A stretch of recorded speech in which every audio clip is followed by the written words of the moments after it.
जी हाँ दोस्तों, राहुल के जादूगर की जादूगरी एक झटके में बीजेपी की ख्वाहिशों पर फिर गया पानी।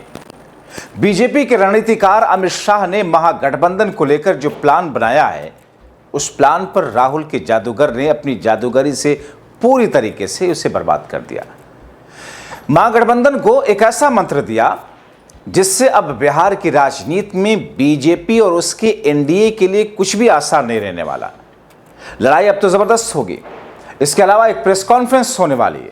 इस प्रेस कॉन्फ्रेंस जो कि बीजेपी की सांसें इससे अटकी हैं। स्वागत है आप सभी का। आप देख रहे हैं द राजनीति का विशेष सेगमेंट खबर और विश्लेषण। मैं हूं जब्बार खान। दोस्तों, पिछले कई दिनों से बीजेपी की गोद में बैठी मीडिया के जरिए ऐसी बातें आपके सामने आ रही होंगी जिसमें यह बताने का प्रयास किया जा रहा है कि राहुल गांधी और तेजस्वी यादव के बीच दोस्ती तो टूटने वाली है और राहुल तेजस्वी यादव के कांग्रेस और आरजेडी अब एक दूसरे के खिलाफ उम्मीदवार उतारेंगे।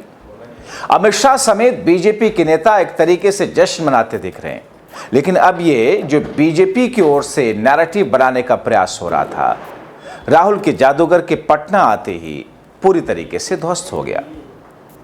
दोस्तों, यहां जिन्हें मैं जादूगर कह रहा हूं वो और कोई नहीं बल्कि राजस्थान के पूर्व मुख्यमंत्री अशोक गहलोत हैं, जिन्हें राहुल गांधी ने स्पेशली राजस्थान से बिहार भेजा।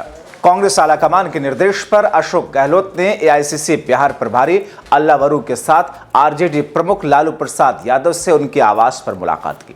मुलाकात के दौरान तेजस्वी यादव राबड़ी भी थे।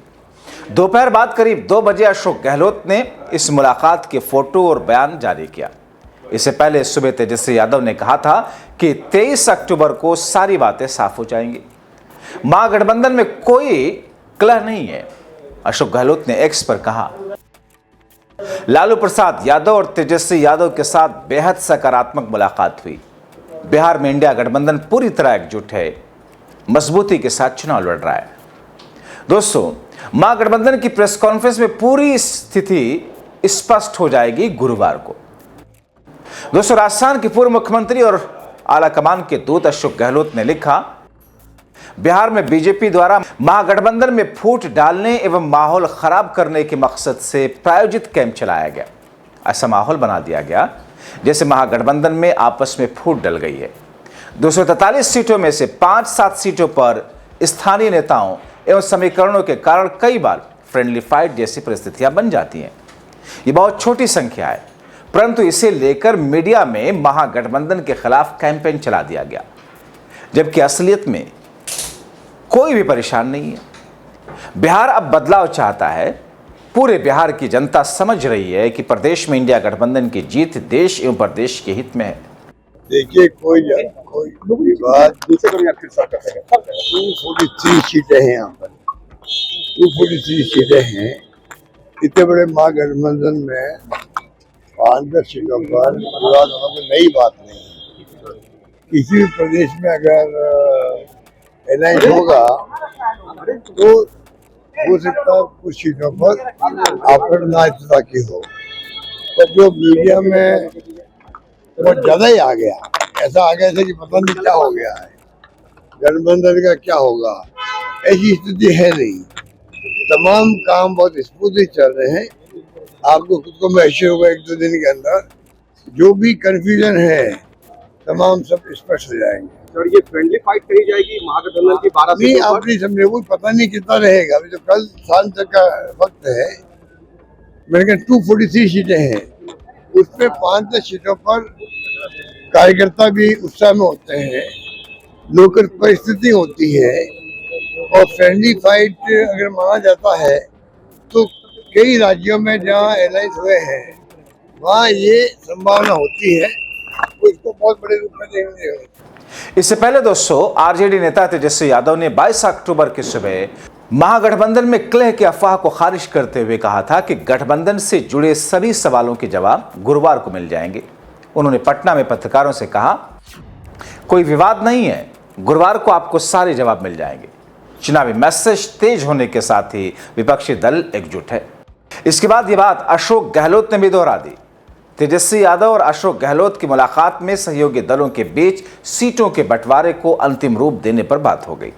दोस्तों 23 अक्टूबर को एक संयुक्त प्रेस कॉन्फ्रेंस रखी गई है जहां तेजस्वी यादव को आधिकारिक तौर पर कांग्रेस की ओर से महागठबंधन का मुख्यमंत्री पद का चेहरा भी घोषित किया जा सकता है। दोस्तों बिहार विधानसभा चुनाव से महज 2 सप्ताह पहले महागठबंधन के दरारों ने उससे बचाव मोड में ढकेल दिया। 21 अक्टूबर को कांग्रेस के संगठन महासचिव के वेणुगोपाल ने आरजेडी नेता तेजस्वी यादव से फोन पर बात की थी, जबकि वरिष्ठ नेता अशोक गहलोत और बिहार के प्रभारी कृष्णा अल्लावरू को पटना रवाना किया गया। गठबंधन नेताओं का दावा है कि संयुक्त प्रेस कॉन्फ्रेंस कर एक संदेश दिया जाएगा एकता का। प्रेस कॉन्फ्रेंस पहले बुधवार को होने वाली थी, लेकिन तेजस्वी ने बुधवार को साफ किया कि प्रेस कॉन्फ्रेंस गुरुवार को होगी। दोस्तों बिहार पहला फेज 6 नवंबर को वोटिंग है, लेकिन नामांकन की समय सीमा नजदीक आते ही महागठबंधन में हड़बड़ी मच गई थी। आरजेडी ने 20 अक्टूबर को 143 उम्मीदवारों की सूची जारी की, जबकि कांग्रेस ने 61 नामों का ऐलान किया। कुल 243 सीटों वाले बिहार में महागठबंधन में विकासशील इंसान पार्टी, वाम दल, इंडियन एक्सक्लूसिव पार्टी भी शामिल है। हालांकि 3 सीटें बछवाड़ा, राजापाकर, बिहार शरीफ पर नामांकन वापसी का समय समाप्त हो चुका है, जिससे वहां बहुकोणीय मुकाबला तय है। लालगंज से कांग्रेस ने अपना उम्मीदवार वापस ले लिया है, जबकि कटिहार के प्राणपुर और एक अन्य सीट पर एकल उम्मीदवार पर सहमति बनी है। वाड़ा सीट पर कांग्रेस ने अपने उम्मीदवार को उतार दिया था, जबकि सीपीआई आदेश राय पर दावा ठोक रही थी। एक नेता ने इसे कांग्रेस का अहंकार बताया। कहा जा रहा कि कांग्रेस आरजेडी के विवाद की जड़ में तेजस्वी यादव को मुख्यमंत्री पद का आधिकारिक चेहरा बनाने का मुद्दा है। आरजेडी अधिकतम सीटों पर लड़ रही है, इसलिए तेजस्वी को सीएम फेस घोषित करने की मांग पर अड़ी है। एक वरिष्ठ कांग्रेस के सांसद ने कहा, सबसे ज्यादा सीटें आरजेडी लड़ रही है, अगर हम जीतते हैं तो आरजेडी विधायक की सीएम चुनेंगे। फिर समस्या कहां है? बिहार कांग्रेस के नेता गैर यादव वोटों को एकजुट होने का हवाला देकर इसका विरोध कर रहे हैं। तेजस्वी ने वोटर अधिकार रैली में अपनी दावेदारी स्पष्ट की थी, लेकिन राहुल गांधी ने स्पष्ट समर्थन नहीं दिया था। एक अन्य बड़ा विवाद बिहार जाति सर्वेक्षण को लेकर है। तेजस्वी 2022 के सर्वेक्षण, जिसकी शुरुआत आरजेडी जेडीयू सरकार में हुई थी, उसका श्रेय ले रहे, लेकिन कांग्रेस आला कमान, खासकर राहुल, इसे लोगों को बेवकूफ बनाने का तरीका बता चुके हैं। राहुल गांधी ने कहा था कि महागठबंधन की सरकार जाति सर्वेक्षण कराएगी, लेकिन बिहार जैसा नहीं, जो लोगों को ठगने का मामला था। इसके अलावा अन्य छोटे मोटे विवाद ने भी आग में घी डाली। बिहार प्रभारी कृष्णा अल्लावरू को तेजस्वी के 1 घंटा इंतजार करना पड़ा, तो तेजस्वी ने जवाब में अल्लावरू को 2 घंटे से ज्यादा रुकवाया।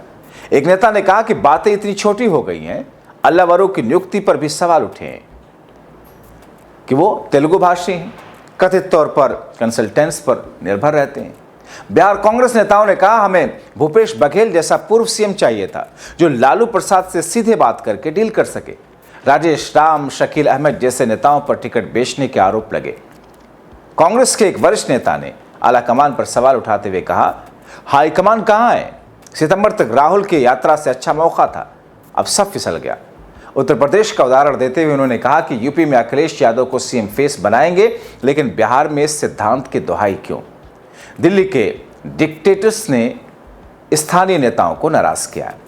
बहरहाल गठबंधन नेताओं का मानना है कि गुरुवार की प्रेस कॉन्फ्रेंस में संकट टल जाएगा। वेणुगोपाल की तेजस्वी से बात और गहलोत अल्लावरू की यात्रा से उम्मीद बंधी है। एक नेता कहते हैं, हम समय रहते नाम वापस ले लेंगे, एकता बरकरार रहेगी। बिहार चुनाव में नीतीश कुमार सरकार के खिलाफ एकजुटता ही महागठबंधन की ताकत है, लेकिन ये विवाद जीत की राह में रोड़ा बन सकते हैं। तेजस्वी ने जीविका सीएम योजना को लेकर के एनडीए सरकार के रवैये पर तीखा हमला बोला। वादा किया उन्होंने, अगर उनकी पार्टी चुनाव में सत्ता में आती है, स्वयं सहायता समूहों के जुड़ी हुई महिलाओं को सरकारी नौकरी 30,000 रुपये मासिक वेतन देंगे। अपने पिछले चुनावी गारंटी को दोहराते हुए तेजस्वी ने बिहार में सरकार बनने के 20 महीने के भीतर हर घर से एक व्यक्ति को सरकारी नौकरी देने का वादा किया है। कुल मिलाकर 23 अक्टूबर को महागठबंधन की होने वाली प्रेस कॉन्फ्रेंस में कांग्रेस और आरजेडी के आला नेता संदेश देंगे और उस संदेश का असर दोनों ही पार्टियों के नेता और कार्यकर्ताओं पर असर होगा, जिससे वह एक होकर बीजेपी से मुकाबला करेंगे। फिलहाल आपको क्या लगता है? अपनी राय कमेंट बॉक्स में जरूर लिखें। बहुत शुक्रिया।